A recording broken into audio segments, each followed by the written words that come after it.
thing is, until you can erase 3 Februaries, shut up.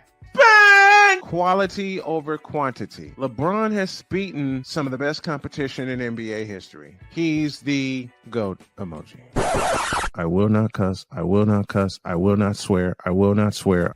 Where sports is the base, life and fun are the results. This is the Brian Snow Show.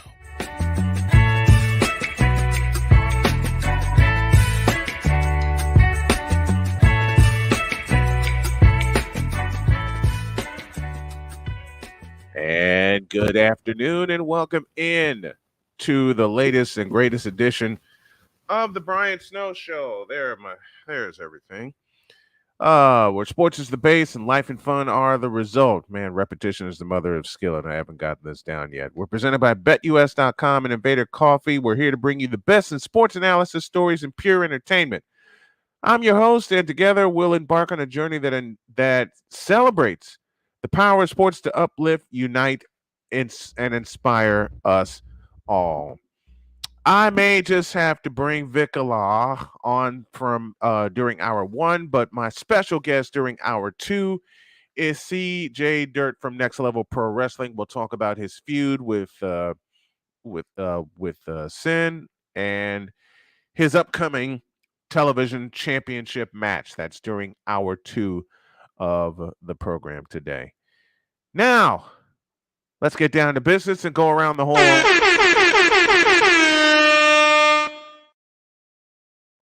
Well, By Dan Beer celebrates the end of Dan Snyder's bitter reign over the Washington Redskins. When the NFL owners vote to whether approve or deny the sale of Dan Snyder led to a group led by businessman Josh Harris. Fans can toast to the team's new chapter with a beer called By Dan, created by Old Ox Brewery, which is located down the street from Washington's training facility and hosts broadcasts for local radio station 106.7 The Fan. The beverage was first released this spring in commemoration of the news that Harris and his cohorts, including Magic Johnson, finalized a bid to take over sale of the Redskins. If the sale is approved, it will be a record price for a North American sports team. Well, go get them. My salute to the end of the Dan Snyder era. And hopefully, as a fan, maybe, just maybe, the name returns. The Indianapolis Colts unveil their alternate Indiana Knights uniform with a black helmet. Hey, I took a look. I'm looking at this, and I kind of like it. The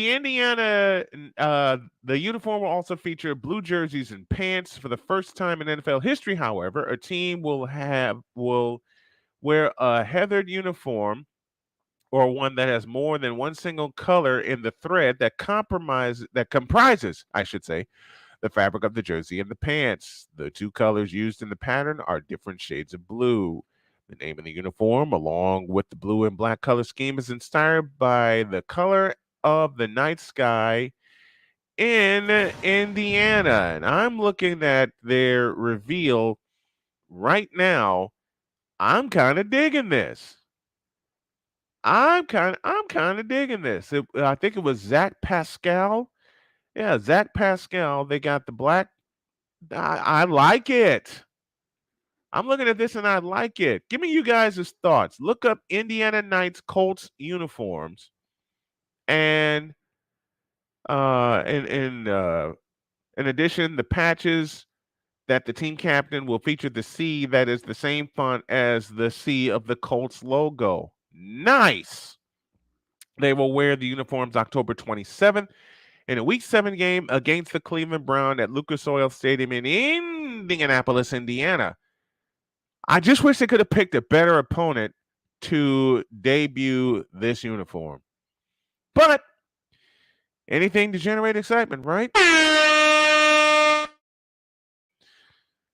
Steve Keim claps back at Kyler Murray, $46.1 million a year, a blame.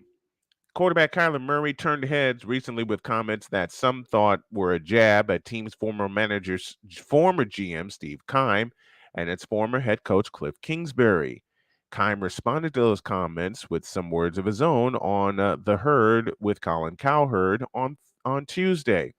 Murray's comments had come from a story published by the Cardinals website earlier this month. In the story, he said, quote, "I'm going to listen. I'm going to be coachable. I'm going to do it to the best of my ability. But if the blank ain't working at some point, we all have to look in the mirror. It's a team sport. We all have to be locked in," close quote. Keim took issue with Murray's choice of words and the implication they created. Keim said, quote, "What he said, you don't love it. When he added the word but in generally behind being a positive, the word but does not end in a positive light. I certainly didn't want to hear that, nor do fans want to hear a guy who's making $46.1 million a year blame anybody but himself," close quote. Ooh, ow, ow, ow. Whew. Kyler Murray, you just got eviscerated. You'll take that and like it. And that closes around the horn for this Thursday.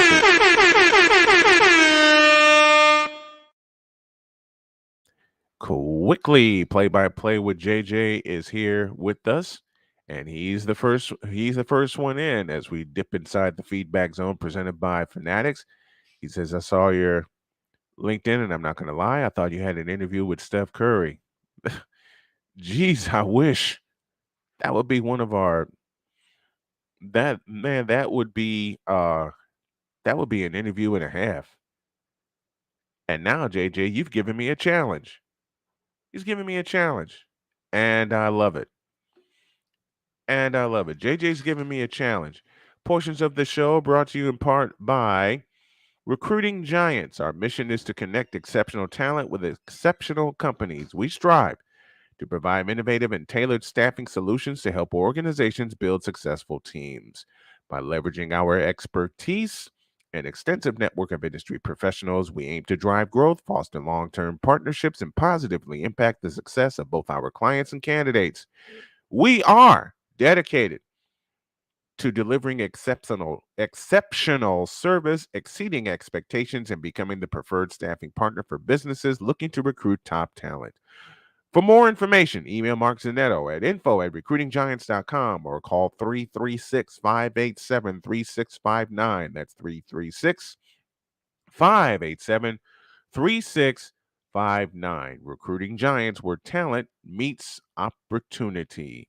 And speaking of opportunity, JJ has to jump off. Okay.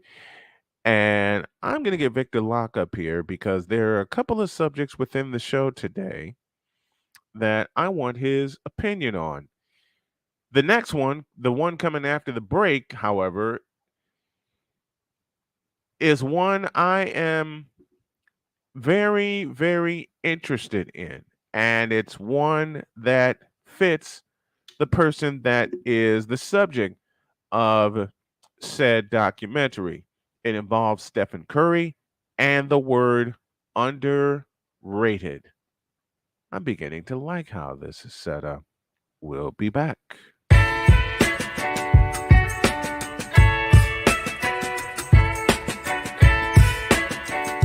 The thing is, until you can erase 3 Februaries, shut up. Where sports is the base, life and fun are the results. This is The Brian Snow Show.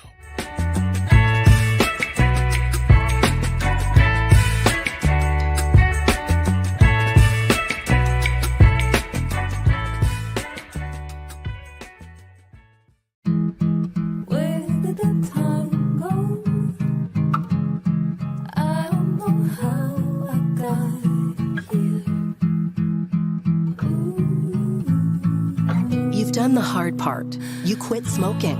Now do the easy part and get scanned for lung cancer. If you smoked, you may still be at risk, but early detection could save your life. Talk to your doctor and learn more at savedbythescan.org. If you talk, they will hear you. We all want our kids to grow up safe and healthy, so we show them how. And we tell them with honest conversations that let them know what we expect. Not just one time, but every chance we get. That's especially important when it comes to alcohol and other drugs. Kids not only need to know the dangers and how to avoid them, they need to hear it often from you. And when it comes to pain medications, opioids, they need to know that they should never be taken without a prescription and never shared with friends or family. It's dangerous and illegal. So talk with your kids and guide them through the challenges of growing up safe and healthy. Because when you talk, they hear you. For more information about talking with your kids about underage use of alcohol and other drugs, visit underagedrinking.samhsa.gov. So talk, they hear you. You can do it if you try.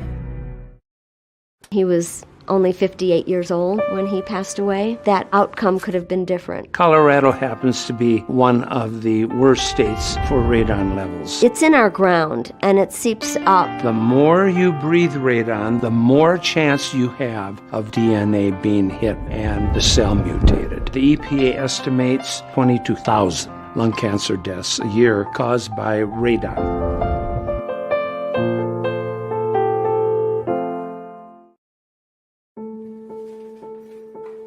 We all make choices. When it comes to alcohol, kids make choices whether to drink or not. Bye, Dad. Bye-bye. Remember, I'm going to Alex's party tonight and sleeping over. You have fun. Hey, have a seat for a second. Remind me about that party again? Alex is just... And adults make choices whether to talk about it.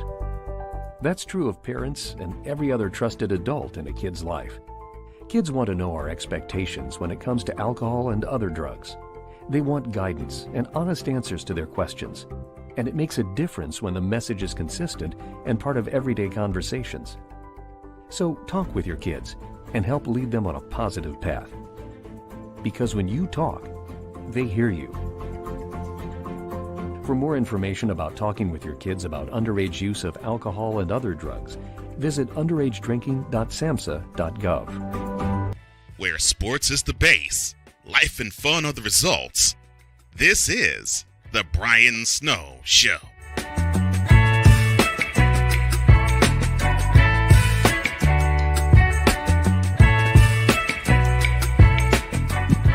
I have to turn this on. Oops. Rolling right along on this Thursday afternoon edition of The Brian Snow Show.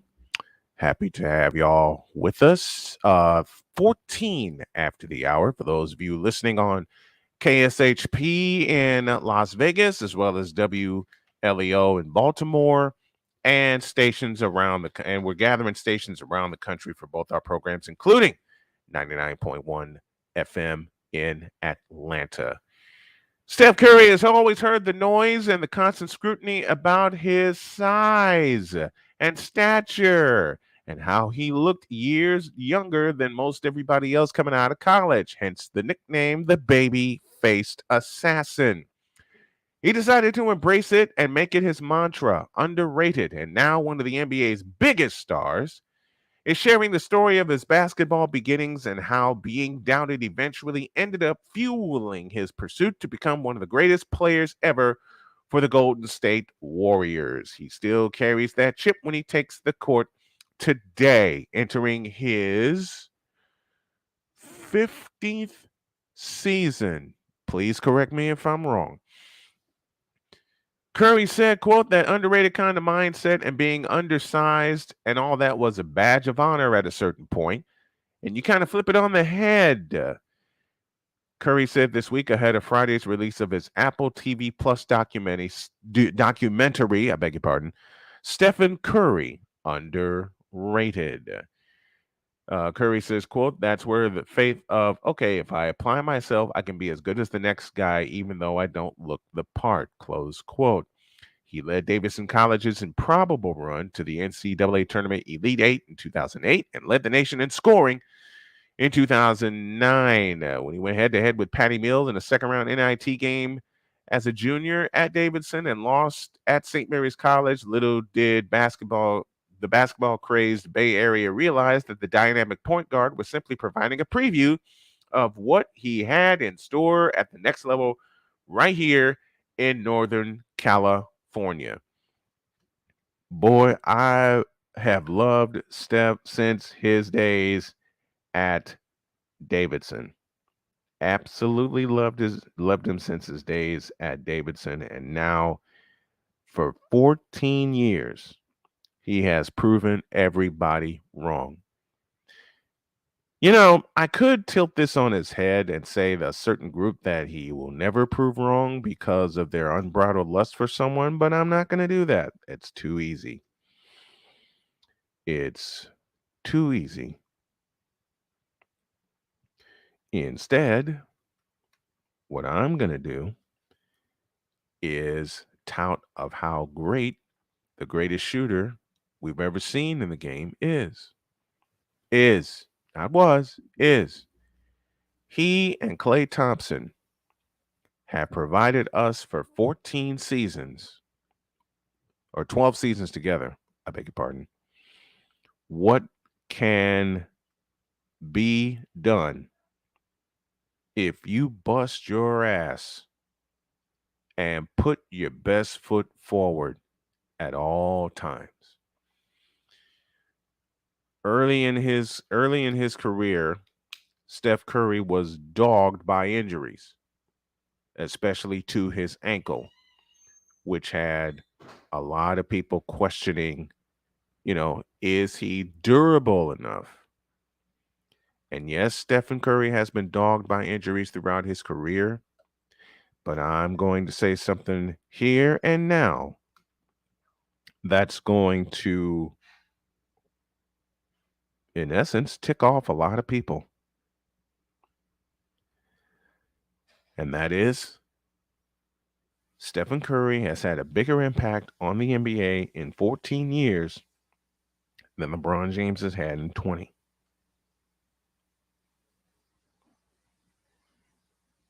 I'm going to let that hang for a little bit.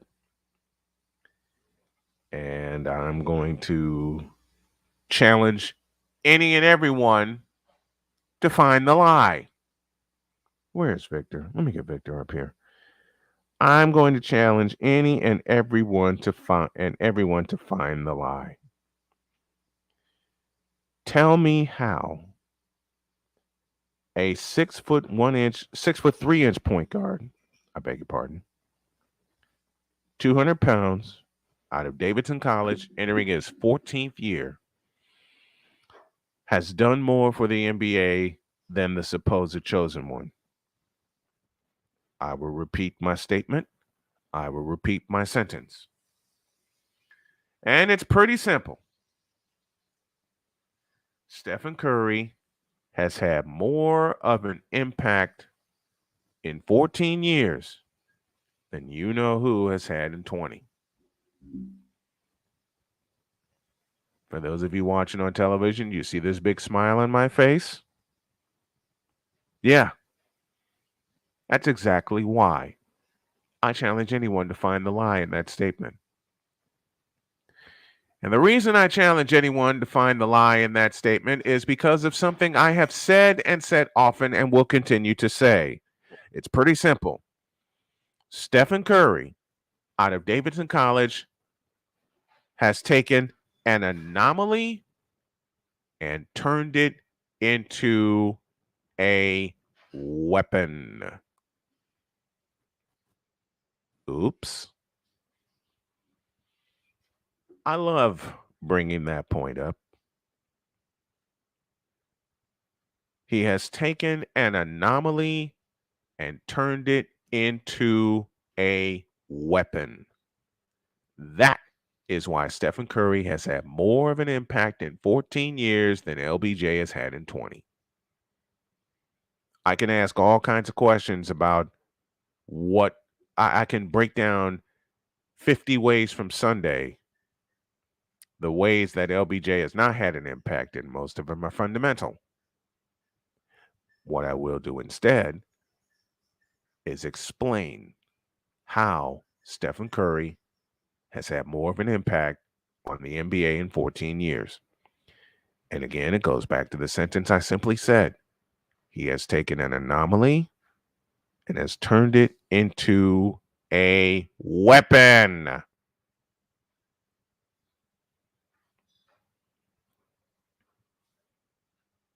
How many three-point field goals were attempted per game before Steph showed up? And I'm talking about per team.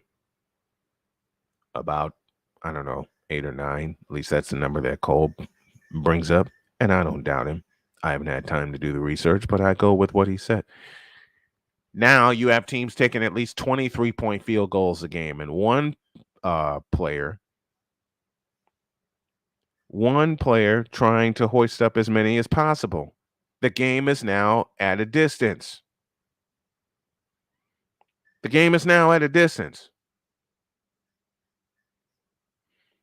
Stephen Curry changed all that.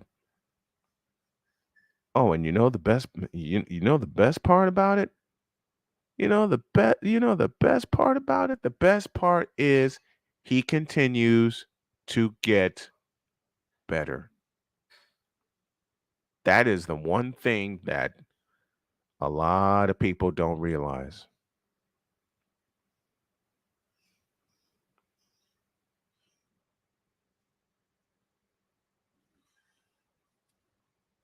They don't realize that he continues to work on his craft.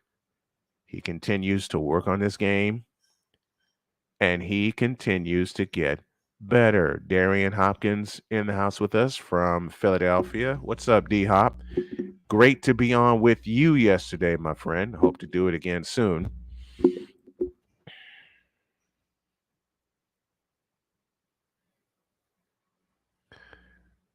But he just continues to get better. And he continues. You want to hear another big reason why he's had a bigger impact than some players I know? Because he continues to make his team better. That's why. That is exactly why. He continues to make his team and teammates better. And I challenge anyone to do something very simple. Find the lie. Find the lie. Tell me one way he has not made his teammates better over the course of 14 years. Tell me. I dare you. I would go full Samuel L. Jackson, but I'm not going to do that. Darian says, great show yesterday, my brother. Man, it was an honor to be on with you, Darian. It was an honor to be on with you, and I hope to have you as a guest on here very soon. But Stephen Curry, for the simplest of reasons, took an anomaly and turned it into a weapon. He played to his strength. And Steve Kerr did something that a lot of coaches don't do. He took that weapon and turned it into a strategy. And again, go back to look at the numbers. Look at the numbers. How many three-point field goals are being attempted per game now as opposed to before he came into the league? I'll wait. I will wait. And I know I'm going to be waiting a while.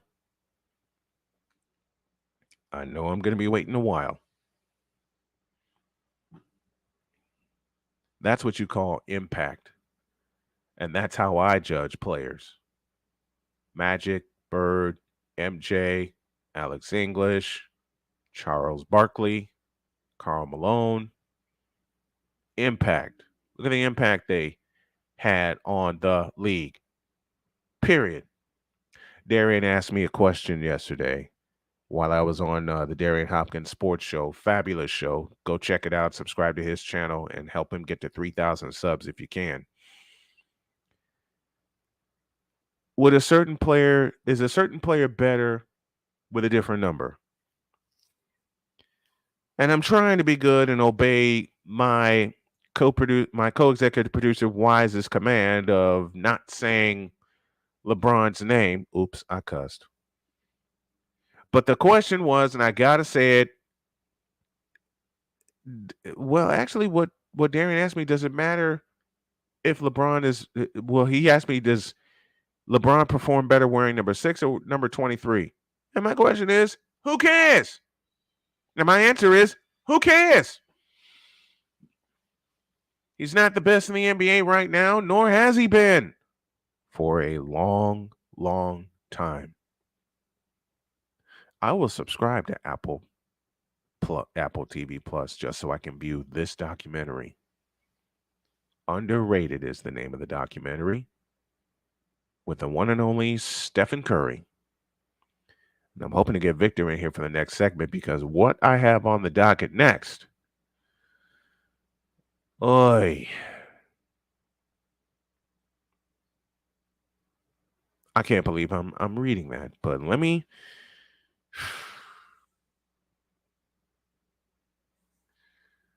Like I said, Stephen Curry took an anomaly and turned it into a weapon.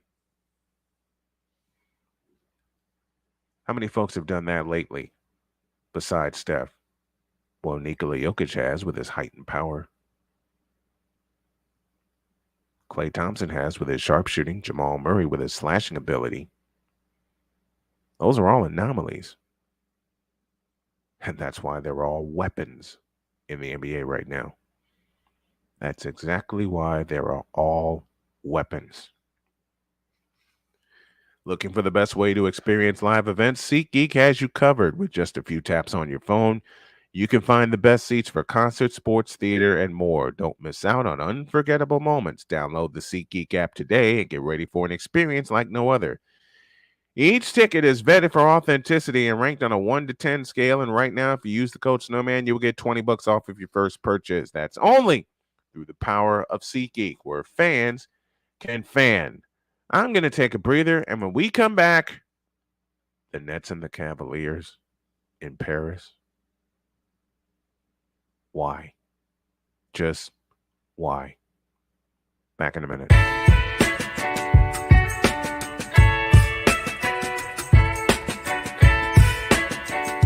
The thing is, until you can erase 3 Februaries, shut up. Where sports is the base, life and fun are the results. This is the Brian Snow Show.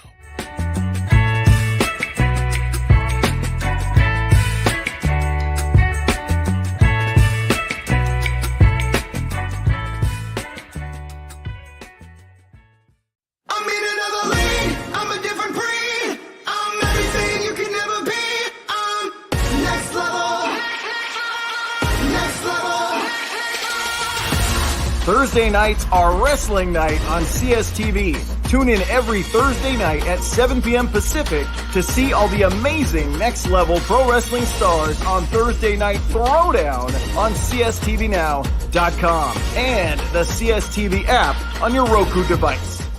PK Tire Pros, your one-stop on-the-spot auto service headquarters for a complete line of quality tires and auto services. For years, we have provided the Stockton, California area with the latest products and unprecedented services for everything we sell. And for years, our customers have been coming back. Take a look around. If you don't find what you need, visit us in Stockton, California. From the latest and best in tire technology to the services required to keep your vehicle looking good and running great, PK Tire Pros can get you out on the road quickly and at an affordable price.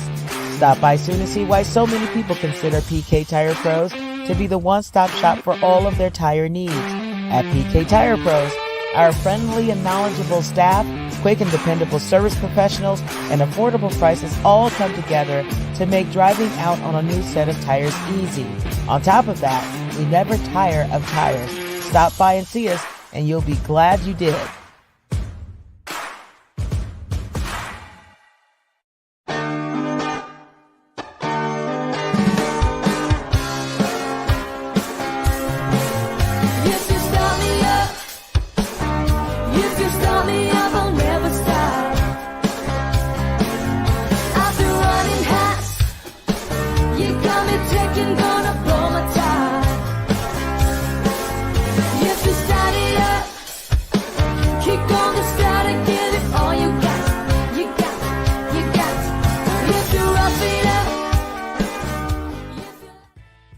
Sports is the base. Life and fun are the results.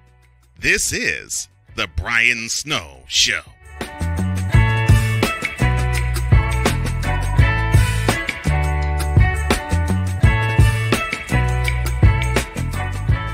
Thirty-one after the hour on this Thursday edition of The Brian Snow Show. And I want to thank everybody for joining us. Fanatics is the way to go to shop for gear for your favorite player and team. Attention sports fans, looking for the ultimate gear and apparel to show your team pride? Look no further than Fanatics, the #1 destination for sports enthusiasts. Visit snowmanmultimediasports.com/fanatics today and shop a wide selection of officially licensed merchandise from your favorite teams. From jerseys to hats, accessories to collectibles, Fanatics has it all. Don't miss out on the chance to elevate your game day experience.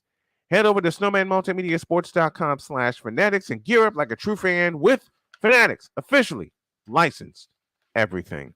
Beginning Monday, I will bring back Brian's bet slips, and they will be provided by BetUS.com. All right. I can't believe I'm going to read this next, but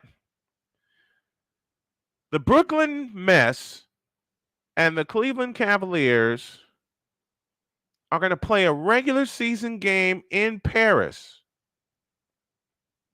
on January 11th. Hold on a minute. Hold up a second. They're going to play a regular season game. They're going to play a regular season game on January 11th. The Brooklyn Mess and the Cleveland Cavaliers.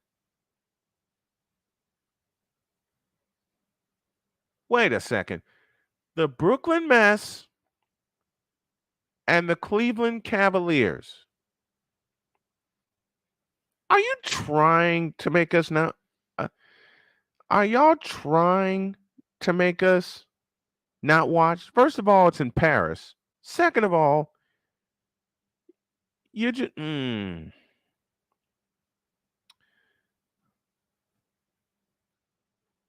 What the hell are y'all doing this for? What? What are y'all doing this for? Why are you doing this? A regular season game in Paris? This is where I need Victor to help me understand, because you're basically taking two teams that are in the shadow realm, I mean that jokingly, and you're putting them in Paris. All right, fine. I'm getting a buzz in my ear to read on, and I shall read on. The Nets-Cavs matchup comes on the heels of French teenager Victor Wembanyama being selected with the #1 pick in this year's draft by the Spurs. This will be the Nets' second game in Paris after playing a preseason game in the French capital in 2008. The Cavaliers have never played in Europe. Cleveland won the Summer League title in Las Vegas earlier this week. It's the third regular season game being held at Accor Arena. In January, the Bulls beat the Pistons in Paris, which is hosting the 2024 Olympics. I still want to know why they're doing this. Maybe there's something I don't understand. Maybe there's something I'm supposed to understand. I understand the NBA game is global. I get that. Victor Wembanyama, hello. Dirk Nowitzki, Nikola Jokic, hello. But why are you going to put a regular season game that could affect both teams in Paris? What? Maybe I'm missing something I'm not supposed to get. Maybe I'm missing something. I don't know.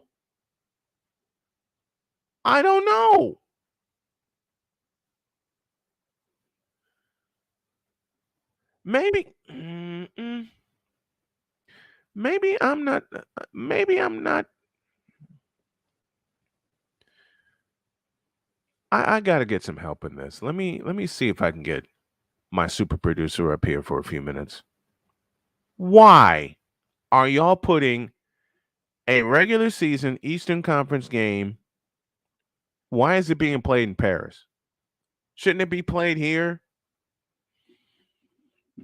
Now, I know I'm going to get a lot of heat for that comment, but maybe there's something I don't understand. And I know what I just read on the heels of Victor Wembanyama, the French teenage basketball star, who I believe is going to get better. He just has to get stronger.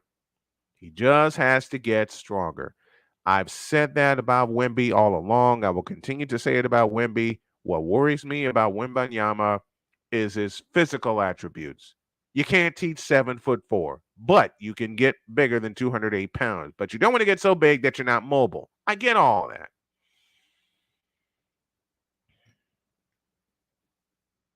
Maybe this is me. Maybe this is my get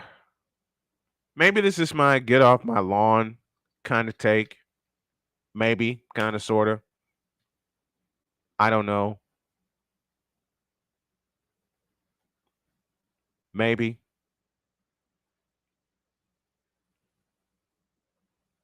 But, all right, I'll go ahead and ask. What are you encouraging by putting this game in Paris, by playing this game in Paris? Now, I know you want to have... maybe there's a lot of things I don't realize that I need to realize of why this game is being played in Paris. Maybe, kind of, sort of. I don't know. I really don't know. Some of you guys tell me, whoever's in the chat, please tell me why they are doing this. I don't get it. I just don't get it. Here's my super producer, the big dog, Shane Lake. Maybe he will help me understand all this. Shane, I gotta have some fun here with this one. The Brooklyn Nets and the Cleveland Cavaliers are playing a regular season game in Paris. Why? Why are they doing this? We sure Rob Manfred isn't trying to organize this? I mean, why else are you going to play? I mean, seriously, why else are we doing this?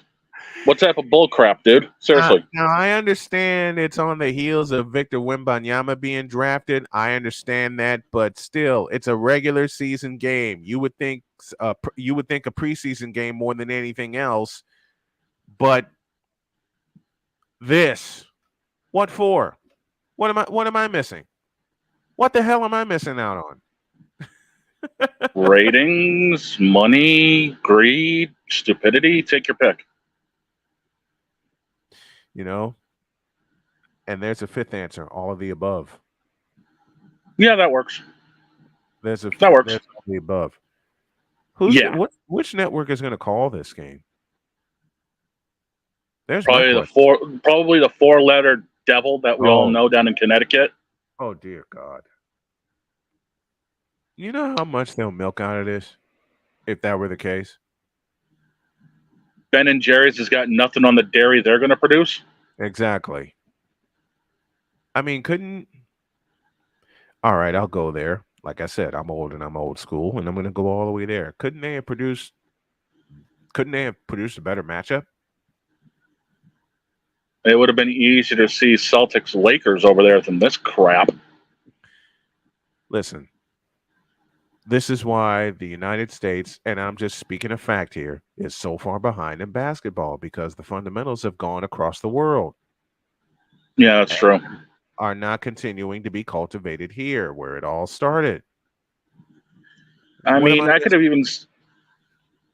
could have seen even Denver going over there just because they're the reigning champions. That would have made more sense. Bingo.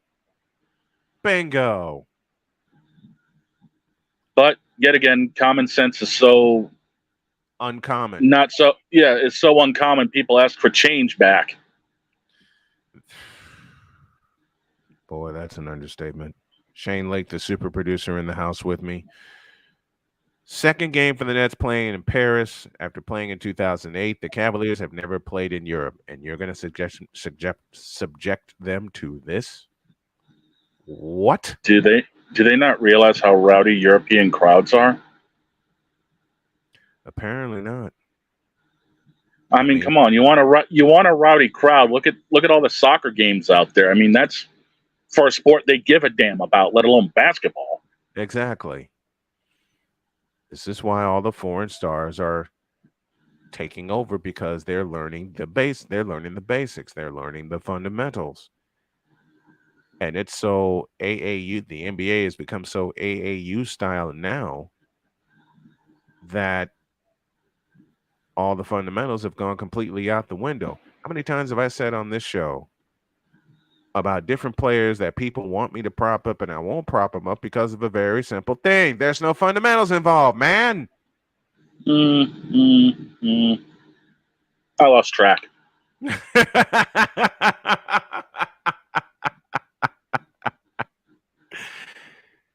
But what in the world is that? What's this all about? Well, you just said the four big answers. Ratings, money, greed. What was the other one? Stupidity. Stupidity.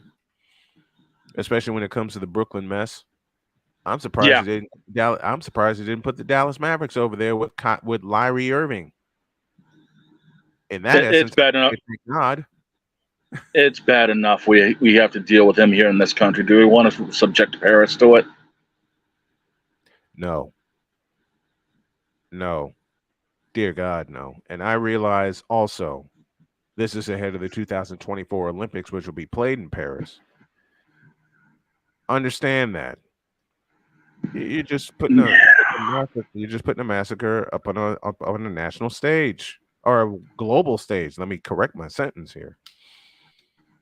Yeah, and then you got to realize everyone's going to take time off for the Olympics next year just to watch another massacre. I'm not.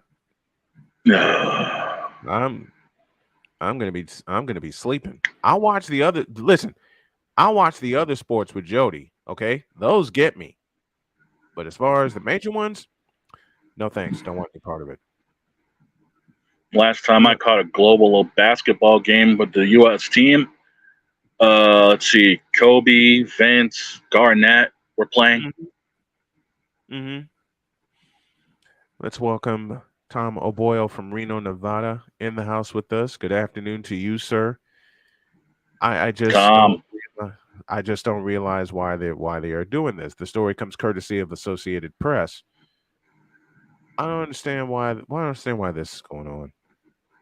I don't get it. Did they happen to take somebody's brain out to try to fire up Frankenstein or something? I mean, what type of bullcrap, dude? I don't know. I don't know. Shane Lake joining me here on the program. And then, speaking of stupidity, there's a fellow by the name of James Harden. Oh, God. Who is begging again to get out of his contract. Where have we seen that before? Yeah, exactly. And wants to play not in Philadelphia. Now, the team that he chose, and I can't believe I'm going to say this aloud, although many have said it for me, the Los Angeles Clippers. It's bad enough they have wet brick. Do they really need Harden on top of it? The Los Angeles Clippers. Why? That's just bad. That's just bad. You know what? I hope they make the trade for this simple reason. It's a train wreck waiting to happen, and I'm here for it. I'm ready for it. I'm ready to see 2 train wrecks in Los Angeles. And yes, I said 2 of them. I was going to make it 3, but do we want to put the Kardashians in that mix? I said train wreck, not building uprising. Yeah. I said train wreck, not foundation uprising. No, it's bad enough. It's bad enough that people are still talking about. I can't even utter the sentence, but we all know who I'm talking about in Los Angeles. I tried not to utter his name. I tried. It's Thursday, it's not Wednesday. No, it's not. I went all in on that. Yes, I went in all in on that yesterday. Thank you, Cole Johnson, for that. Yeah, I told Cole I was on the ground laughing at that entire final segment. Sad thing is, the Harden Westbrook pairing has already happened twice with diminishing returns. Ain't that the truth? Then why do they need a third round of it? That's the problem. Because James Harden is greedy. Yeah, we all know it's not going to work. Has it ever? I mean, we just had this. Yeah, thank you, Tom, for this. Sir Flops a lot. In fact, my backup question is, which one are we talking about here? The one they made the rule for. I'll repeat my question. Which one? True. Which one? The one that typically is doing it more than the other one. For the third time. Tom already answered it, but for the third time, which one? Because they both flop. Yeah, golly, they both flop. Right? Yeah. But it's we know bad. which Angelonian they're talking about. And it ain't James Harden. I hope it happens. Listen, I hope the trade to the Clippers happens and that he has the worst season of his life playing alongside Russell Westbrook. It'd be the only time the other LA team's been booed out of the arena. Here's my question. Why do people still prop up Russell Westbrook? Because they don't have much else to root for the Clippers? Listen, the best of the Clippers was in 2015 when they led 3-1 against the Houston Rockets in the Western Conference semifinals, and they blew it. The days of Lob City. And then the Clippers got spanked. Well, they did make the West Finals in 2021, but they got spanked by Chris Paul and the Suns, and then the Suns got spanked by the Milwaukee Bucks. Yeah, that was a rough series. And the end of Chris Paul as we know it. Pretty much. I mean, Chris Paul got obliterated in that series. Come on, let's be real about it. He got obliterated in quite a few series. All right, let's be real about it. He got obliterated. You know when the end of Chris Paul happened for me as a fan? When Stephen Curry went behind his back twice and floored him in a regular season game. Yeah, usually when Steph Curry clowns you, that's the end of your career. Then why hasn't it ended for you-know-who? How many times has Steph Curry clowned? I'm not even going to say it. I'll just put the graphic up. This guy. And yet he still chooses to chase ghosts. What is up with that? Oh, Lord forgive me, and Passa, I apologize, but Yo Kang doesn't have the common sense of anyone but a jester. That's why he's chasing ghosts. And there's 2 ghosts he's never going to truly catch. The other 23 and the ghost of the man that wore 24. Yep. He's never catching those ghosts ever. Let me do this because somebody tell Cole to quit rolling on the floor laughing. I can hear it from over here. Oh, I'm going to do more. I've had times, and Shane can verify this, when I lived in LaPorte where I would list players that were better than this guy. So I'm going to do that now to close this hour. And I'm just going to go by his specific position. Yesterday, there was a clip that was sent to me. Matter of fact, let me just play it. Let me just play it because if I can find it. Because there was a fellow who said that you know who has had 4 Hall of Fame careers.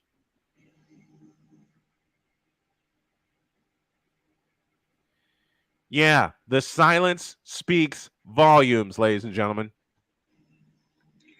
Let me find that right now.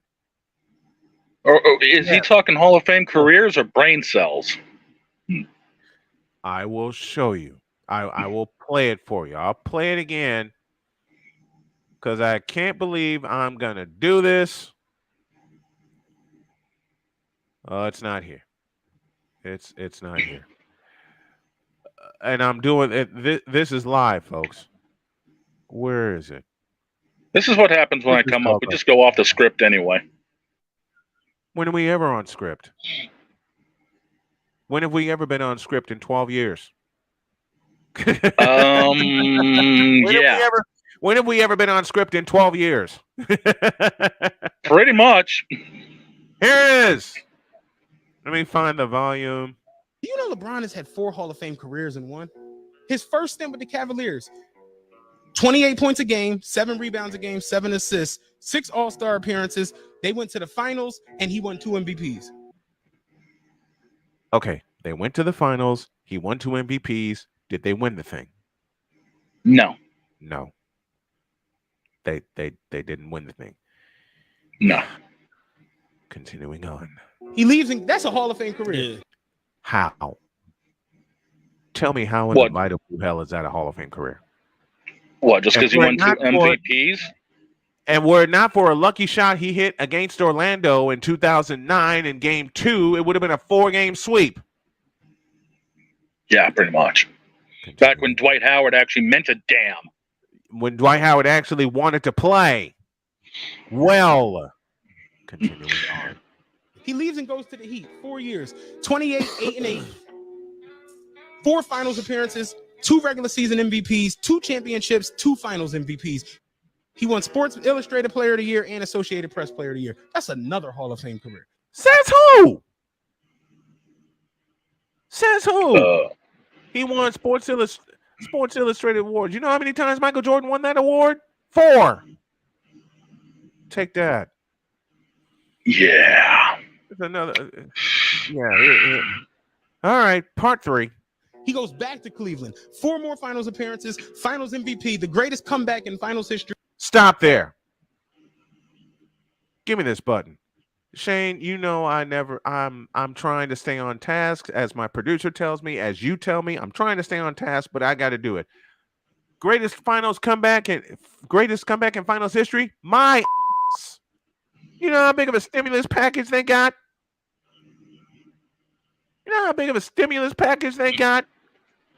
One that likes Trump ain't even seen yet. And won't see.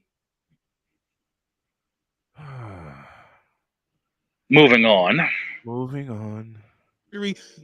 All-Star games, 28, 8-8. That's another Hall of Fame career. Tell me how the hell is that a Hall of Fame career? How? Which stands are voting in the Yeah, I know. And then where's that Steph Curry cognac when I need it?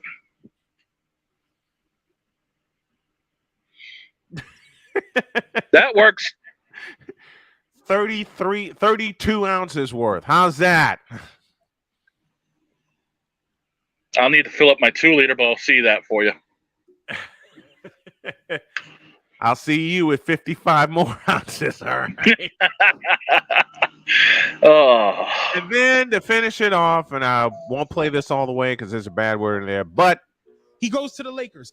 Finals appearance, finals MVP, leads the league in assists, just breaks Kareem all-time scoring record.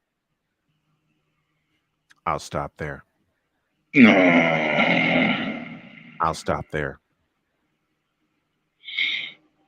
Tell me how in the hell is that for all of Hall of Fame careers? The best part of LeBron's career has been Miami, because Pat Riley told him straight out, "You are the player, I am the GM. You're not wrecking this team. Get out of my office." That's because Pat Riley had the balls to do it. Everyone else is just folded under him. How long was Pat Riley in the league before he ran into LeBron? Look who he coached. 30 years. I mean, look who he coached. I don't know, a few Hall of Famers, perhaps. Yeah, he don't take no crap. No, nor should he. And nor should Jeannie Buss, but she cow-tied to him and backed the Brinks truck up to him on 2 occasions. And people wonder why the Lakers have gone downhill. And people wonder why they'll never get back up. And I got this piece of news. Do I have the breaking news element? I should have it. I better have it. I don't. Yes, I do. We got a little bit of this.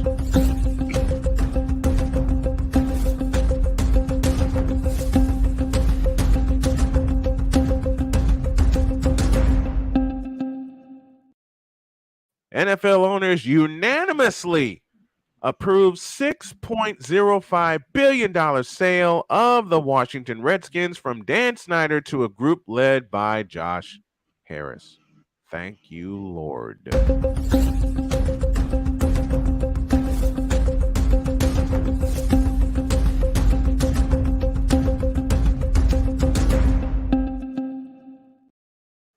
Thank you, Lord.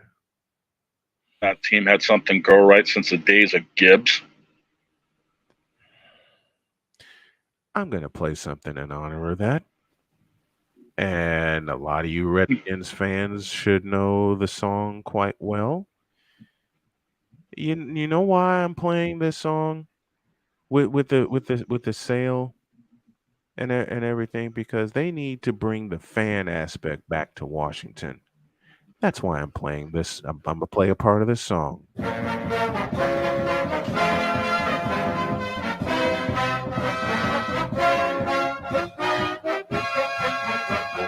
Hail to the Redskins, hail victory.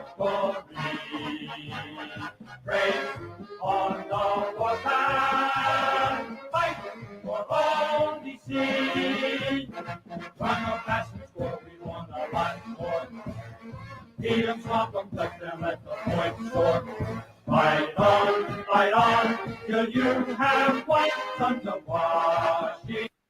Rock, rock, rock. Hail to the Redskins, hail victory. Praise on the warpath, fight for all we see.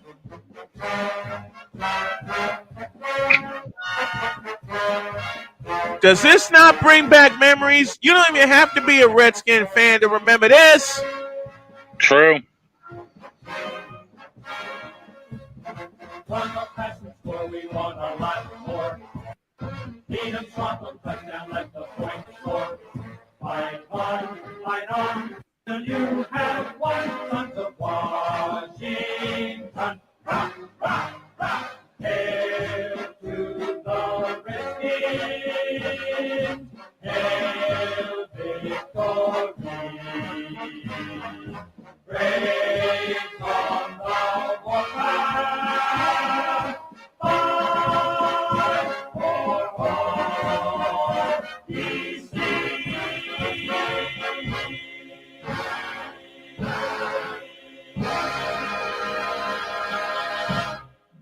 Can we bring that back, please? Just once. I wish they would. It mean more. Have a retro night where you paint the Redskins logo at the 50-yard line. You change the name of the. Golly, I know it'll never happen, and I know why it'll never happen. But oh well. That's Shane Lake, the super producer, joining me to close out the first half of the show. I appreciate you, brother, so much. I can't wait to have you on a more constant basis so we can really kick ass with this show. I appreciate you. Soon, brother. Now, what do you say you take us to hour 2 back in the deuce, huh? Yes, sir. We're going to hour 2, and I got a very special guest. Back in the deuce.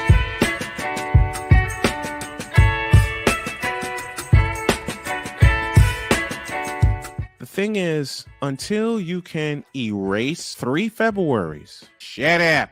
Where sports is the base, life and fun are the results.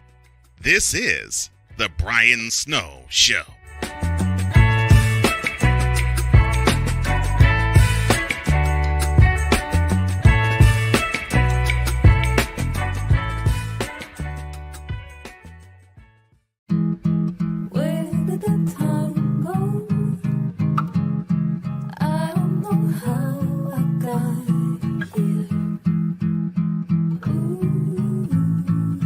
You've done the hard part. You quit smoking. Now do the easy part and get scanned for lung cancer. If you smoked, you may still be at risk, but early detection could save your life. Talk to your doctor and learn more at savedbythescan.org. If you're talking, they will hear you. We all want our kids to grow up safe and healthy, so we show them how. And we tell them with honest conversations that let them know what we expect. Not just one time, but every chance we get. That's especially important when it comes to alcohol and other drugs.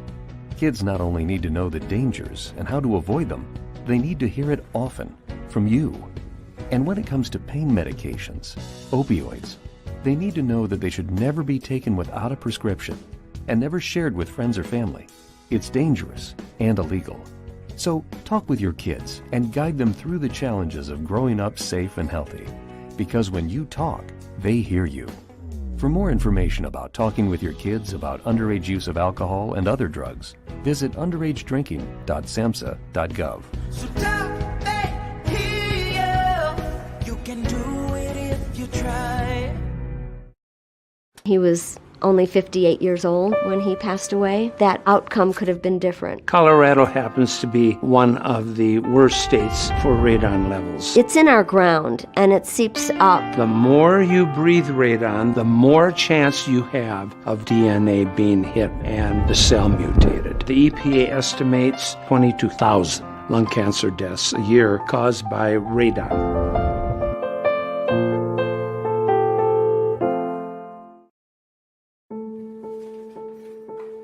We all make choices. When it comes to alcohol, kids make choices whether to drink or not. Bye, Dad. Bye-bye.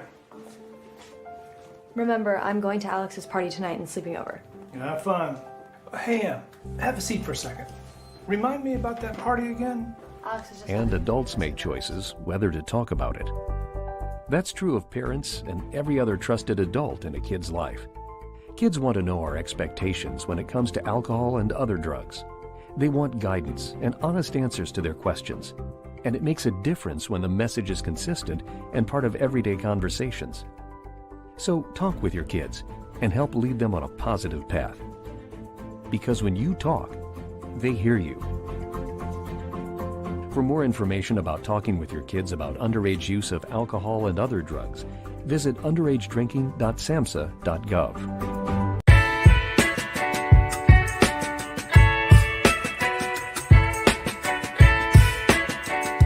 The thing is, until you can erase 3 Februaries, shut up. Bang! Quality over quantity. LeBron has beaten some of the best competition in NBA history. He's the GOAT emoji. I will not cuss. I will not cuss. I will not swear. I will not swear. Where sports is the base, life and fun are the results. This is the Brian Snow Show.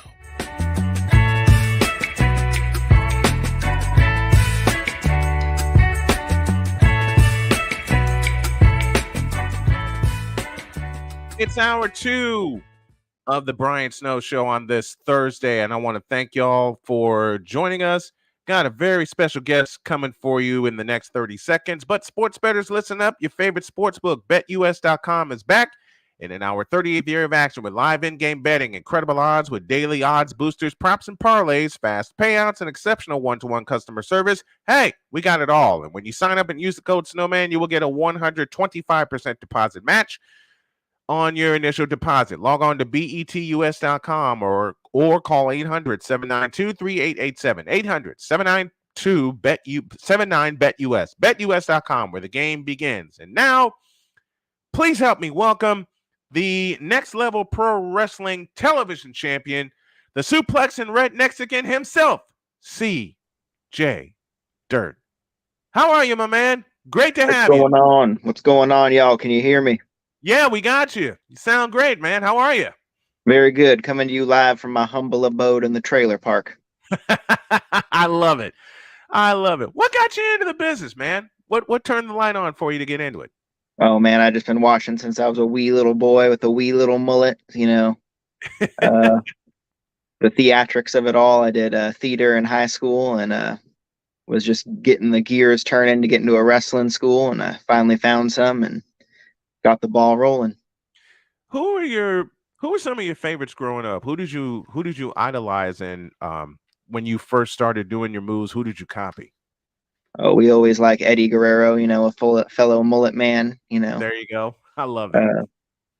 He was the biggest inspiration, I'd say. That's probably the whole reason why I grew out the mullet, but that's where the props are due there. Man, the late great Eddie Guerrero. What was it about him? What were a few things about him that like cinched into you and that said, you know what, this is me. This is who I can identify with.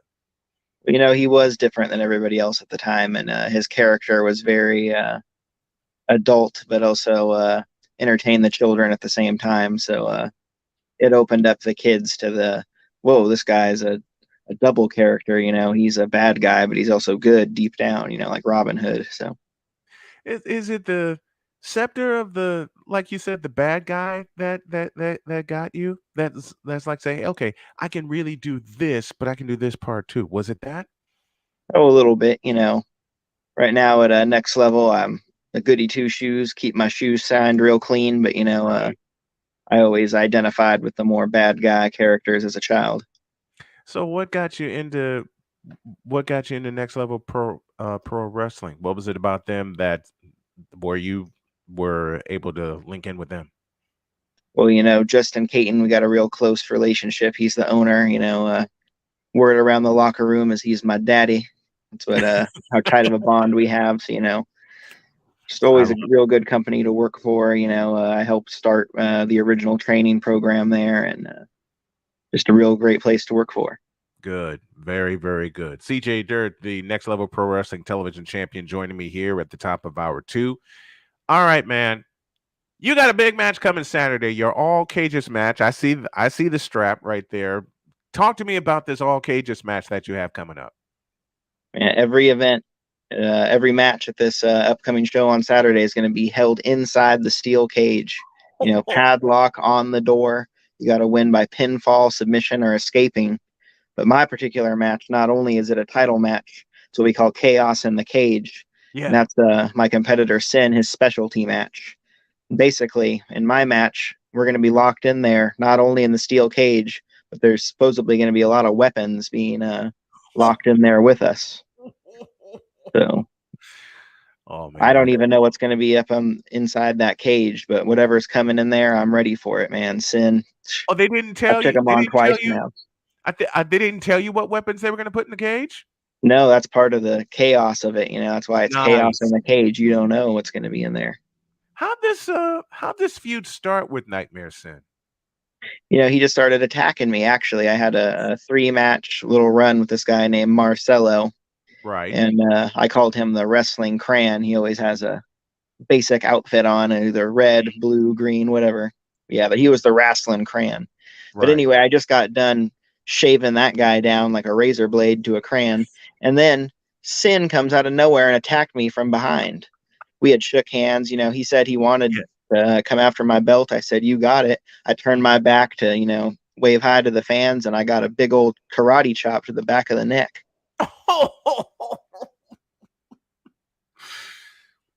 So a karate chop started it, and now you two are locking horns inside of a cage when you don't know the weapons that are going to be in the cage. That sounds so wild to have that kind of match. Yeah, that's right, man. Freaking I don't ever know what to expect when you're in there with Sin. What I said, he could attack you from behind, he could try to grab you by the throat. But yeah, I tell you what, I know how to do that hillbilly hand fishing. I get my hand in that sucker's mouth, I'll whip him around that cage, he won't know what hit him. I love it. I love it. What's been your favorite set of matches so far in your time with Next Level Pro Wrestling?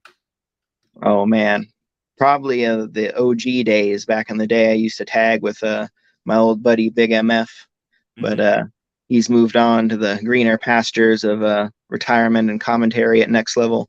Yeah. So, but now I'm just eyeing, bigger prizes, heavyweight titles, but I'm going to keep this TV title for as long as I can. You know what I mean? Be a historical champ. I love it. Let's see the belt. Let's see the strap. I'll try to get the best light in here I can. Like I said, I'm in my trailer. I love it. I love it. CJ Dirt joining us here to kick off hour 2 this Saturday, folks. You won one match versus Sin, but in a not so legal matter. How'd that happen? What happened there? What do you mean? What happened in a not legal manner? This comment that was put up here. You won a match. One match versus Sin. I see what you're referring to now. Yeah. Now, I was in a risky situation. I was between a rock and a hard place. The Sin, he had me by the throat. I looked back. I had a legion of fans. They were saying, CJ, you can't let him take the title this way. Yeah. So I had to dig down deep. And I thought about, stuff like Eddie Guerrero used to do. Right. And I thought, what would Eddie do in this moment? And I had to be a Robin Hood. I grabbed Sin's knee pad and I gave myself a low blow with his leg. I just had to do it, man. That's how I kept the title one time. I'll admit to it. I'm a fighting champ, but how many tricks have you seen Eddie Guerrero do? How many tricks have you seen him do that you would just look and go, wait, did he just do that and get away with it? Yeah, he did. You never know. You never knew what Eddie Guerrero was going to do. He had a whole bag of tricks. What were some of your favorites that you saw him do? Well, of course, you grab the chair, you toss it to your opponent. When the referee turns back around, it looks like they got the chair, and then you lay yourself out. Right. That's always the real classic one. That's a real classic. CJ Dirt, the Next Level Pro Wrestling television champion, joining yours truly here on this Thursday edition of the Brian Snow Show. If y'all get a chance, check out All Cages this Saturday night and his match versus Nightmare Sin, Chaos in a Cage. Man, it's an absolute pleasure and a thrill to have you, and I hope to have you back on again. Oh, no problem, man. But all the folks out in Rio Linda, if you're listening out here in Rio Linda, get yourself a ticket down there. It's going to be at the Rio Linda High School. Like I said, all steel cages. You don't want to miss this. You don't want to miss it at all. Thank you, CJ. Appreciate it. No problem. Thank you for having me, man. CJ Dirt, the Next Level Pro Wrestling television champion, joining me here on the program. What a great job. Great job, man. I hope to have more wrestlers from Next Level Pro Wrestling joining me here on the program, and sooner rather than later. Let's take a break, and when y'all get back, there's more stuff we got on the Brian Snow Show on this Thursday. We'll be back.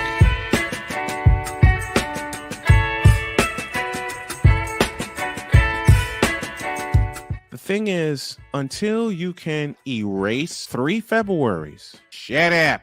Where sports is the base, life and fun are the results. This is the Brian Snow Show.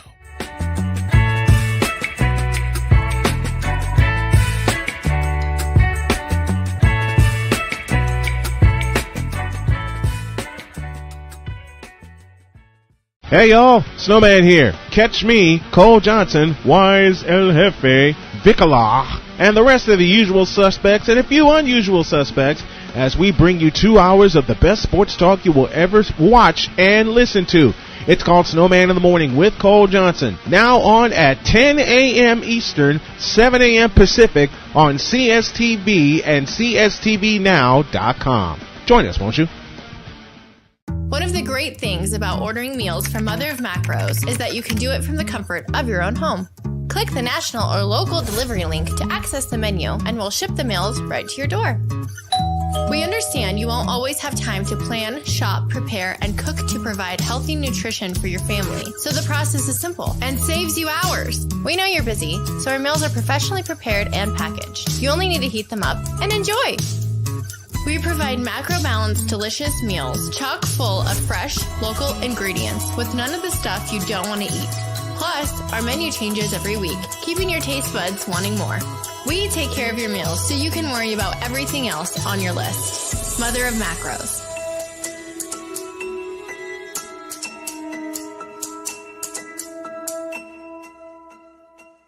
I don't want to grow up. I'm basically a man-child. 2005 Burning Man. I put a single Mitsubishi 170-watt panel on the roof of my F-250, and I killed the batteries within like 15 minutes of the first time turning them on. So that's when I first got into solar.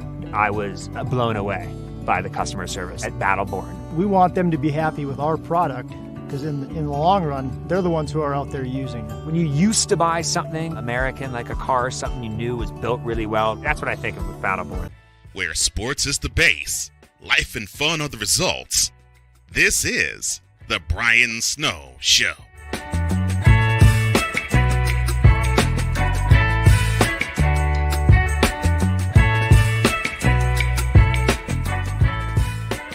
Thursday edition of the Brian Snow Show continues. Thank you to CJ Dirt from Next Level Pro Wrestling joining me here. Got a thumbs up from Tom O'Boyle and from Justin Caton, the man in charge. Don't forget this Saturday, for those of you down at Rio Linda High School, check it out. Chaos in a Cage between he and Nightmare Sin. Speaking of Nightmare, I can't believe I'm going to read this, but I'm going to go ahead and read it anyway. According to USA Today, Shannon Sharpe says it would be great if he joined Stephen A. Smith on ESPN's First Take, but he insisted he will make an announcement regarding his future in the next 10 days. Dear Lord. Listen, you got Club Shay Shay. Just go with that, please. You got that. You got a following. Walk away. What the hell are you want to... Okay. This can't be. This can't be. It just can't be right that he wants to team up with Stephen A., who's planning his exit strategy. Good Lord. Victor Locke now joins me. What's up, Victor? What is up, Snowman? Can you believe what I just read? What did you just read? I Oh, just you got the tail didn't. end of it. Just got the tail end of it.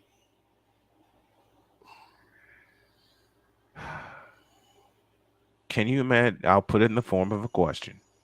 Can you imagine Shannon Sharpe joining Stephen A. on First Take? It's like going from one bad romance to another bad romance.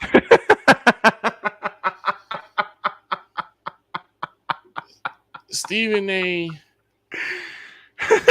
is not as bad. It's not as bad as Skip Bayless, but he's very close. Mighty close. He's very close. Mighty close. They Is that actually, where he's going? they actually made that. If they make that happen, I'm wincing just at the words. I'm wincing just at the words. Niche. Yeah, exactly. Who wants to see that? I don't know. Apparently, there are some sadistic people out there that actually want to see that happen. Yeah, if you put him on like an NFL show, then I get it, because he played 14 years in the NFL. Yes, exactly. Like if you make him like part of the NFL crew, NFL coverage crew, then it's like, hey, okay, I can see that, but you'll put him on First Take with Stephen A.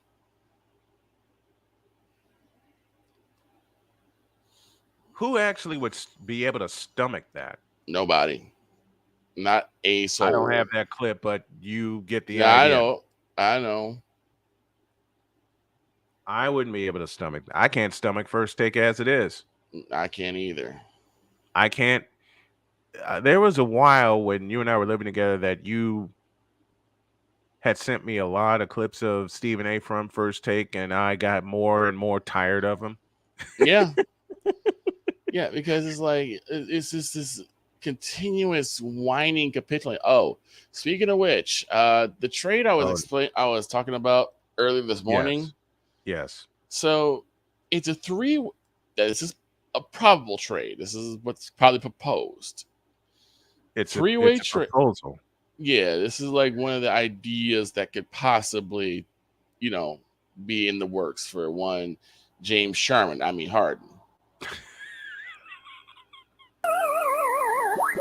This would see Stay Puft Harden go to the Clippers. Okay. In the mix, the Dallas Mavericks would receive Ivica Zubac. I think that's his name. Ivica Zubac. Okay. Ivica Zubac. And Robert Covington. The 76ers will receive Tim Hardaway Jr., Marcus Morris Sr., the 2027 first round pick, the 2027 top 5 protected first round picks, the 2028 and 2030 first round picks. All this for James Harden. Snowman, does this sound... Does I this hit the sound wrong worth button, it? but you get the idea. I do. Like, does this sound worth it to you? Just Would you any of repeat this. that? Would you repeat that trade, please? I can't Okay. believe I'm going to subject my ears to this, but Hold on, I gotta find it again. I'll do it again. Very, very cautiously. Mind you, originally there's supposed to be 2 Lakers starters supposed to go for Harden, but here's the trade again. Mm-hmm. The Dallas Mavericks would receive Ivica Zubac. Mm-hmm. And he's going to the Mavericks in this proposal. In this proposal, the Mavericks would get this. Ivica and Robert Covington. Mm-hmm. The 76ers would get Tim Hardaway Jr., Marcus Morris Sr., 2027 first round pick, 2027 top 5 protected first round picks, the 2028 first round pick, and the 2030 first round picks. And all of this entire smorgasbord of mush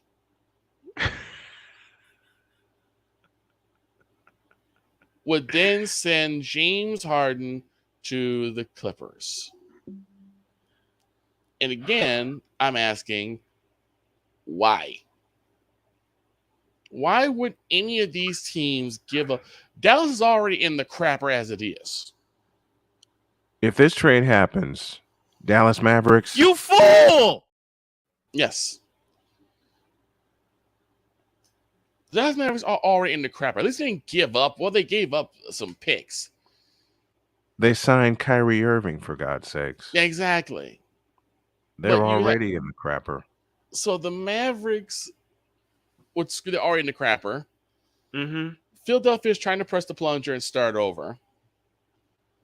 And your first thing is you're going to give all this up for one James Harden,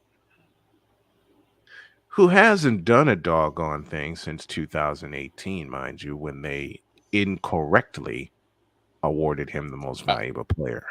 I'll go back to Stephen A. at one point, the one that I sent you. Just offer him for nothing. Just give away James Harden for a bag of Cheetos. Yep. Give away Stay Puft Harden for a bag of Cheetos. And not the fresh kind either. No. And not the fresh kind. There's your trade right there. The stale cheese. The Yes. The stale Cheeto the Puffs. short 25-cent bag that you and I used to see back in the day in Chicago. Mm-hmm. That's always up front begging people, hey, this is only a quarter, until you bite into those doggone things. I'm just like, there's your trade right there. Victor and I have the perfect trade proposal for James Harden. Okay? You go to a local store in Los Angeles. You offer James Harden, who hasn't done anything in his career, for a bag of stale, dried, 25-cent Cheetos. Because he's not worth anything else. He really isn't. He really isn't. He's not worth anything else. I mean, how many more years do you need? Oh, jeez. Not even Houston wants him back. Not even Houston wants him back. And there was talk of entertaining him going to Houston. There was talk of that, I'd say a little over a month ago. Am I right? I think that's what you sent me. A little over a month ago. And again, you fool! I mean, you absolute fool if you make that trade. Yes. You're a fool. I mean, at one point, I read this about 2 weeks ago. There was a proposal that would have taken Harden for trying to see who no, this is a Bulls play. This is a Bulls swap. Okay. For Zach LaVine. And it's like that wasn't gonna happen. But I mean, Zach LaVine? Yeah, Zach LaVine was a trade was up for Zach LaVine. But Zach LaVine has now signed an extension. Yeah, exactly. So that was pretty much gone by the wayside. Zach LaVine has now signed an extension. Will y'all stop with the trade rumors for Zach LaVine? Stop. But I mean, can you help me out here, Snowman? Can you help a Vicola out? Like what? How? What would these two teams gain out of this trade? I mean, I know what Philadelphia would gain: peace of mind. Well, yeah. Because I'm sorry, doesn't have it. I'm sorry, Philly, but you chose this. Yeah, and Brooklyn got the hell out, and now Philadelphia wants to get the hell. And who's facilitating this? Daryl Morey. Yeah. Who's facilitating this? I'm just like, no. It's not worth it. I hate to break it to you, but y'all stuck with him. You guys are stuck with Sharman. Yes. He opted in to He opted in. You know what I'd do? I'd pay him and then I'd sit him. Oh, and wouldn't the TO treatment. The TO treatment. I do what the Cowboys did. I'd pay him and then I'd sit him. Yeah. I'd make him sign the contract, sign the tender. Good. Now that you're locked in, get the hell out of my office. Yep. And tell Nick Nurse, do not start him. Do not play him until he decides to come on board as a teammate. I don't disagree. Like, because beat it. This is ridiculous. It's like, that's all I can say. Like, beat it. Get out of my face. Because how in the world do you sit there, cause a gigantic mess, which he's done more than once? Yeah, and then go like, I want to leave. No, you ain't leaving until you clean the mess up. You signed the contract. It's like when you're a kid and you're left alone in the kitchen. Yes. And you find the container of flour. And you just grab it and you just give it a shake. Yep. Flour goes all the way, so you start doing more.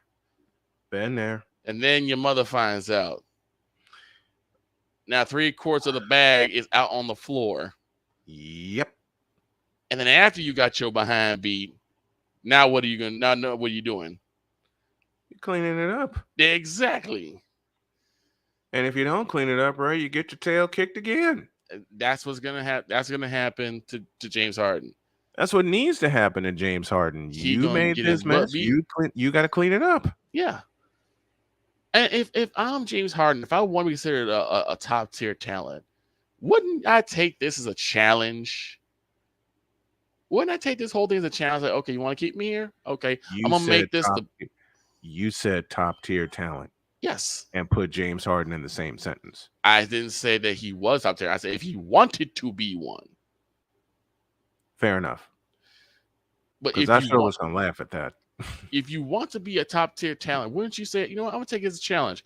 I'm gonna do all I need to do to make this the premier place for other top tier talents to be. Mm-hmm.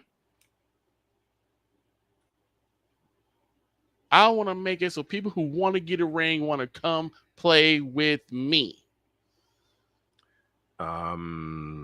Some certain player in Los Angeles thinks he does that. Ooh. You see the look on my face, don't you? It can't be Yo Kang. It certainly is. He'd like to think that. Like Yo Kang does not. He'd like to think that. I'm gonna say Yo Kang does not think that highly of James Harden. I doubt it. No, he thinks that highly of himself. Oh well, yeah. That's the point I'm making. He thinks that highly of himself that he. Well, yes, he does. Thank you. You didn't have to make me complete that sentence. Thank you. He has to do. He has to leave things of himself. Mm-hmm. I'm talking about who thinks that of Harden. Who actually thinks? I wish I had the clip. Who actually thinks that Harden is one to actually take a challenge like that? I just don't see it. That's most of these NBA stars, save Jokic, save Steph and Clay, and maybe a few others. That's all I'm. That's how I'm saying it. And here's the thing, though: if they did decide to pay him and sit him, you know there'd be a mass exodus of modern NBA fans because a lot of them want to see him play. Why? I don't know. Why? I'm just saying that a lot of them do, and a lot of them be like, "Oh, he's not playing. I'm not watching." I'm not watching anyway because half of these players in the NBA suck ass. I said it aloud. I said that totally aloud, and I don't care. So I don't really give two fifths of a half of a damn. So if you were the owner, if you were the Adam Silver's position, commissioner, mm-hmm. and all these fans would just up and leave, you like, scram. Yeah. For the simplest of reasons, you didn't appreciate good basketball in the first place. See you later, alligator. Get the hell out and stay out. What they say? It's just you always laughed at me when I said that. Well, yeah. Why? Because okay, let's be honest. This is why that would make no sense because that would be a lot of money lost. However, it would give me if Victor is putting a however into this, then there's some validity to what I'm saying. Go on, sir. Well, the thing is that yes, it would hurt business wise, but do you really want this type of fan base anyway? Like, wait a minute. Hold up. I'm gonna switch, folks. I'm gonna make a switch here because I got to have something. Shane, I got to have something here. See, where is it? Big dog. I want you to pose that question again. I want you to, the question you just posed. I want you to pose it again. Okay. Would you really want this type of fan base here? Bishop Bullwinkle. Woo! Hell no. To the no. Hell to the no. Hell to the no. To the no. There. I needed that. Shane over here taking my words, but I love him. What you mean? What you mean? Here's the thing. Matter of fact, I'll couple it. If you actually like that kind of play, Why the you lying? Why you always lying? Oh my gosh, stop lying. I had to. No, I understand. I absolutely understand. The problem really resides is that the modern NBA fan base is just entirely too toxic.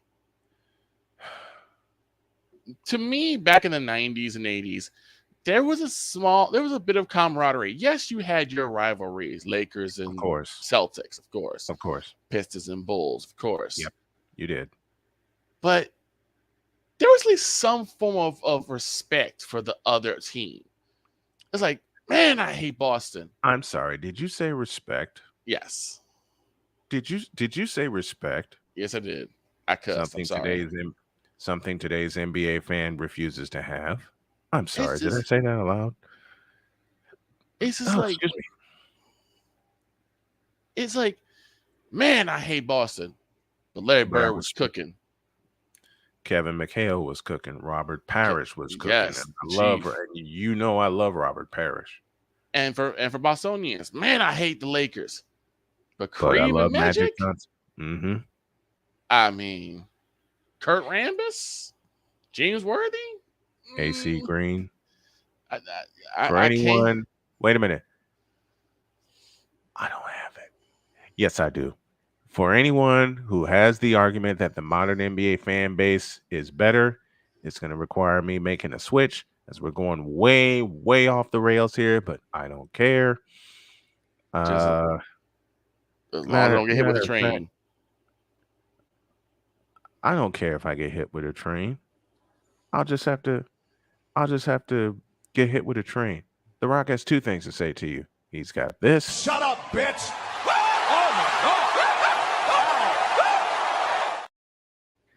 And if I can find the other one, because I know it's here. What? No, not that. He's got this. You know your damn role and shut your damn mouth. There. Because I needed that. And I mean, matter of fact. Shut up, bitch.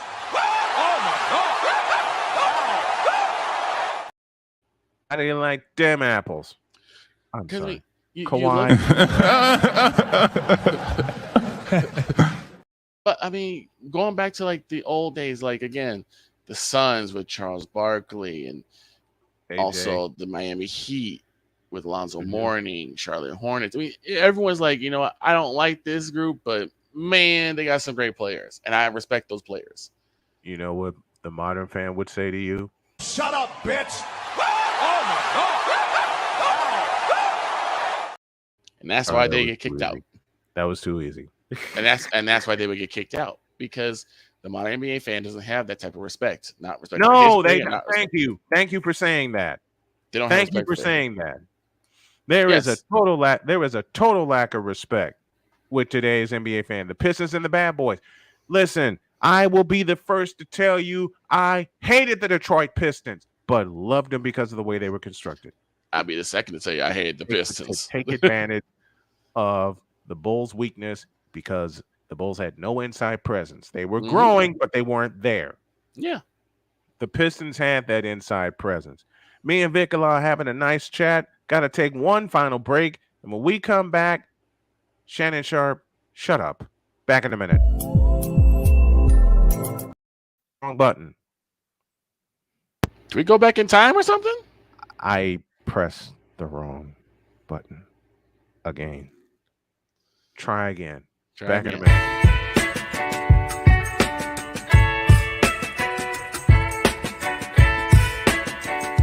The thing is, until you can erase 3 Februaries, shut up. Where sports is the base, life and fun are the results. This is the Brian Snow Show.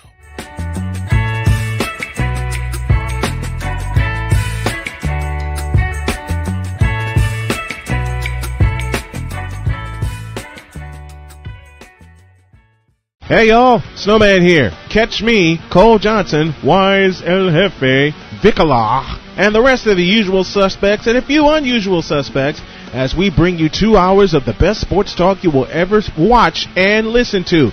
It's called Snowman in the Morning with Cole Johnson. Now on at 10 a.m. Eastern, 7 a.m. Pacific on CSTV and CSTVnow.com. Join us, won't you? This planet has been great to me. It's given me gifts that I can't even explain. It's given me adventures and memories I'll never forget. And Battleborn, I think, has given me the opportunity to go beyond and give something back. How can I be a better custodian to this planet and the place I live? That's where I am with Battleborn. Let's make the planet a better place.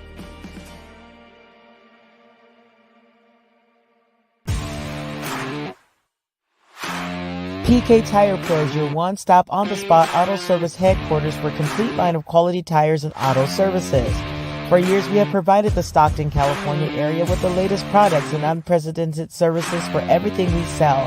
And for years, our customers have been coming back. Take a look around. If you don't find what you need, visit us in Stockton, California. From the latest and best in tire technology to the services required to keep your vehicle looking good and running great, PK Tire Pros can get you out on the road quickly and at an affordable price. Stop by soon to see why so many people consider PK Tire Pros to be the one-stop shop for all of their tire needs. At PK Tire Pros, our friendly and knowledgeable staff, quick and dependable service professionals, and affordable prices all come together to make driving out on a new set of tires easy. On top of that, we never tire of tires. Stop by and see us, and you'll be glad you did.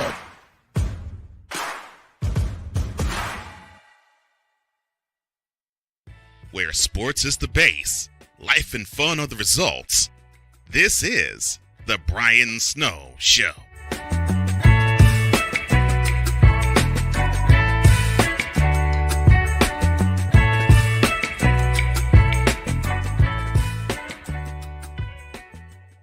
Man, oh man, oh man. Having fun here with Vicala on The Brian Snow Show on this Thursday afternoon. So now I got my final subject of the afternoon, and we're going to have so much fun with it and want to light up the chat as well. If I were commissioner of the NBA, and Victor put this in a perfect question to me, would I allow today's NBA fan to toxify the league? Hell no. No. But you'll ruin the bottom line. The fandom's been ruined. Get the hell out of my face. I mean, have you really looked at the bottom line of the NBA for the past decade? It's already ruined. Yep. Say that again, please. If you look at the bottom line, it's already been ruined. There are fewer people watching the NBA than there's ever been. I mean, I remember, and yes, I got to give a shout out to my man Cole Sports on this, when there were All-Stars at the NBA All-Star weekend. I mean, heck, when the NBA All-Star weekend first came, when they first started mentioning it for the year, everyone used to make all type of plans. They would have people over to watch it, or they would take some days off to watch it.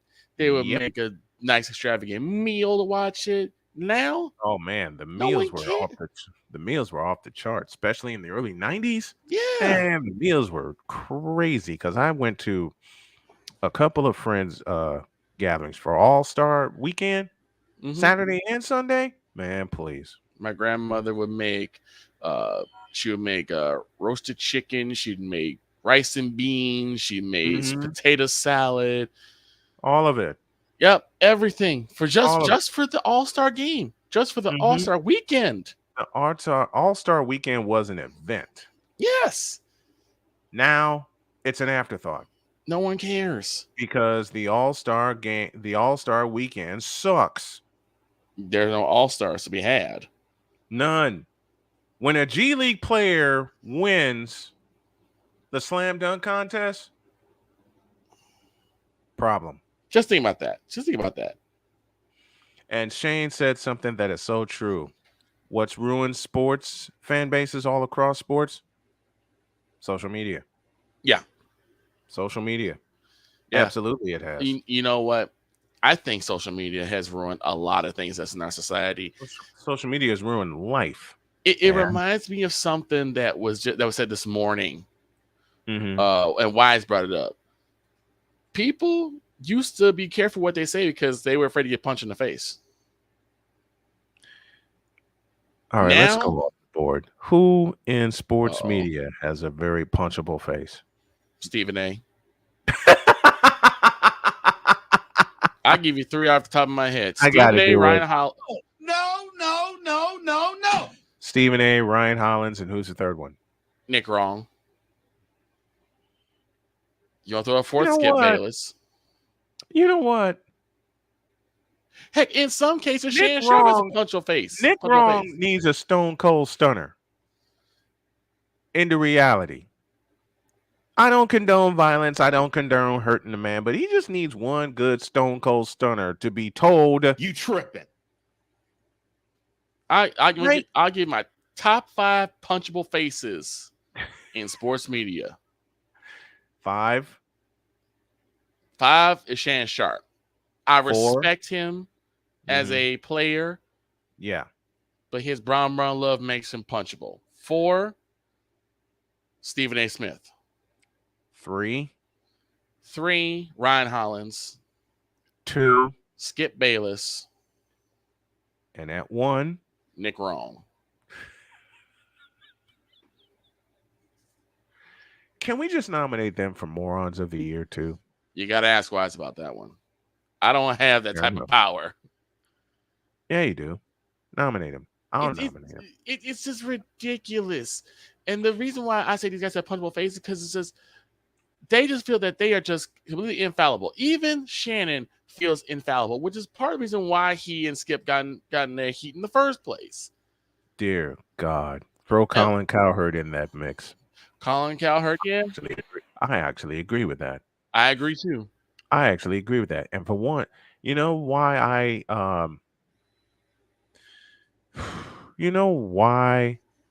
I follow Colin Cowherd for like a year?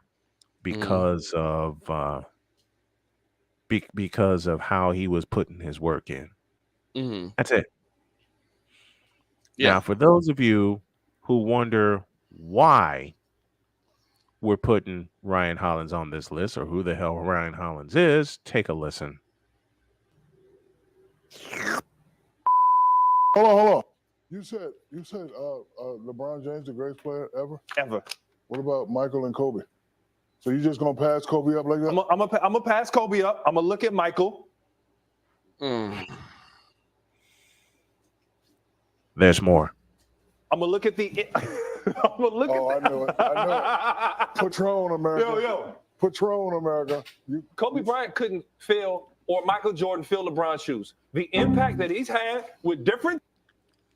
Y'all heard it. See, even Lucy's looking at me weird for playing that. Even Lucy's looking at me weird for playing that, aren't you, girl? Let me try that again. This is what Ryan Hollins said live on air. Fill LeBron's shoes. There we go. Kobe Bryant couldn't fill, or Michael Jordan fill LeBron's shoes.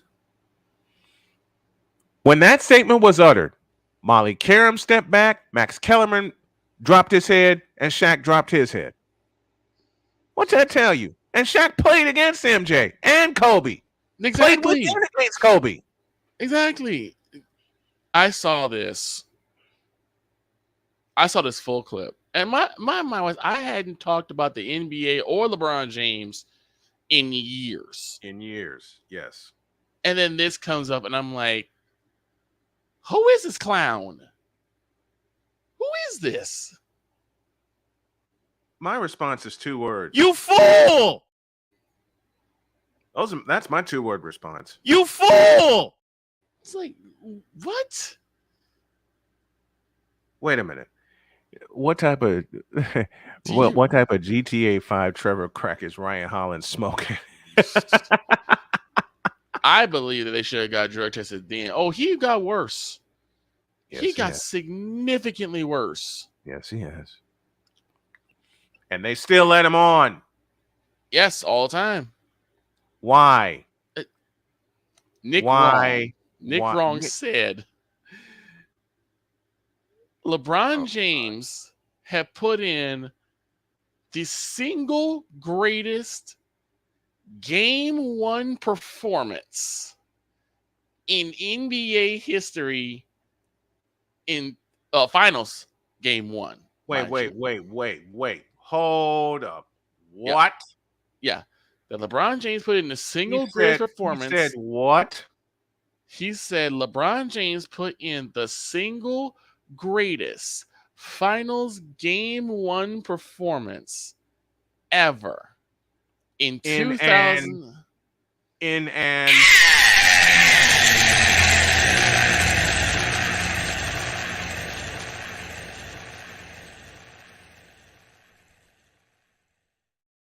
single Game 1 performance in the finals. That belongs to Michael Jordan. But think about this. Okay, so he put in a lot of points and he had a great performance in a loss. Yeah, he kind of lost. In a loss. I don't care how many points you put in a loss. You lost. It wasn't enough for you to win the game. It was a loss. It was a loss. Period. You took an L. You took a big fat L. Don't you understand that? You took an L. Here's the thing, Shane. If you win Game 1, that's great because that means you strike first blood. It means you have and an you advantage. went on the road. Exactly. But in a loss, we're celebrating losses now like they're wins. I'm not. I mean, well, I'm sorry. I interrupted. I'm sorry.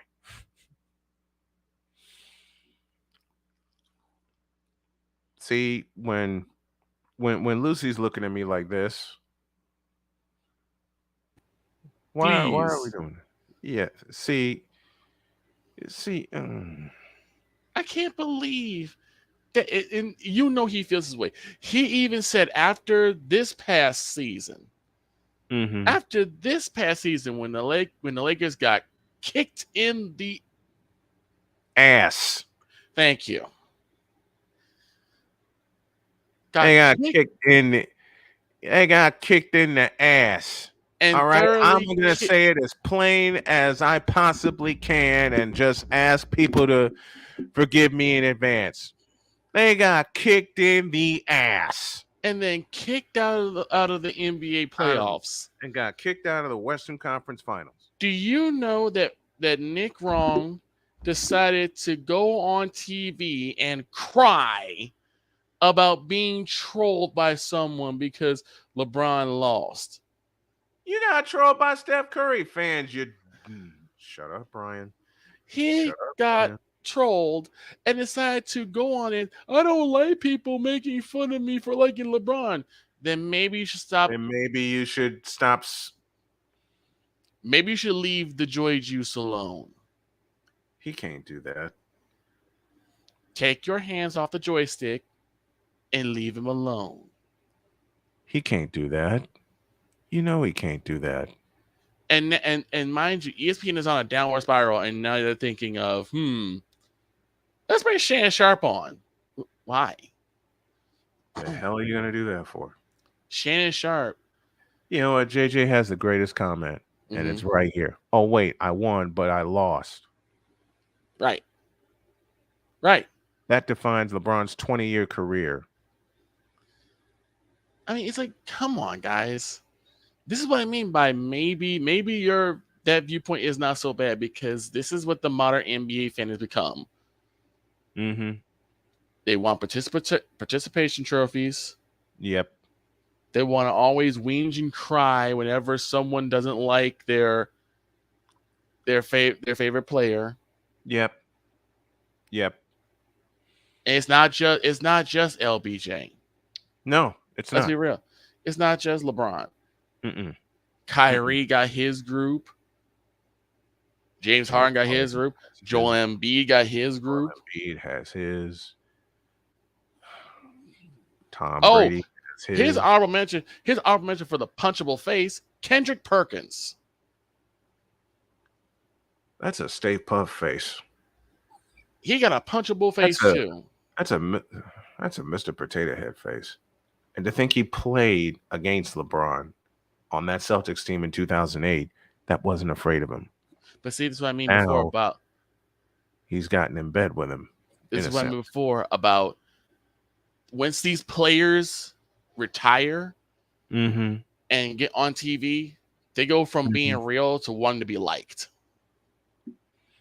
Know what I mean?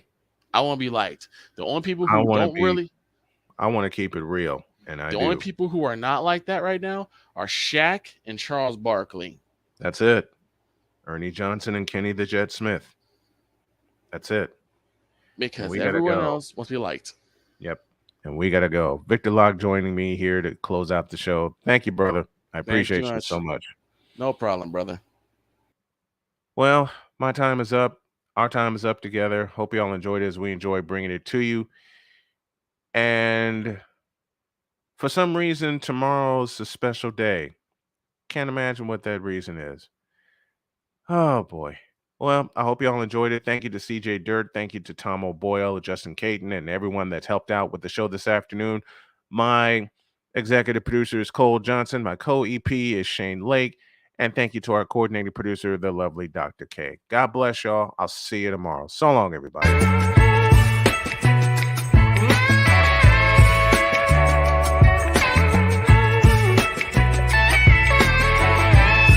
Thank you for tuning into The Brian Snow Show, where sports is the base, life and fun are the results.